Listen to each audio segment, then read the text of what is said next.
O magandang hapon ng Sabado. Guys, ito po yung ginagawa natin ngayon. Mag-blend tayo ng prutas. O, carrot, may pineapple, green and red apple. Yan, saka oranges. Pag hinalo-halo lahat yan, ay ang tamis, ang sarap. Oh. Oh, yan ng carrots. Oranges. Kasi hintayin pa yan bukas na linggo na. Wala yang gagawa yan pag wala ako dito sa bahay, kaya ngayon na. Oranges.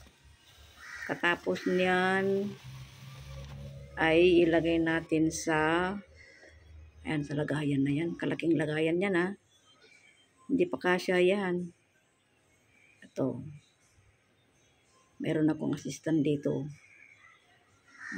Siya na ang taga-lagay dyan sa may water bottle. At saka alam nyo na, ako ang nag-blender dito, kaya ako na ang naunang uminom. Yan. Yes. Masarap Matamis. Wow. Talagang siya ang unang uminom.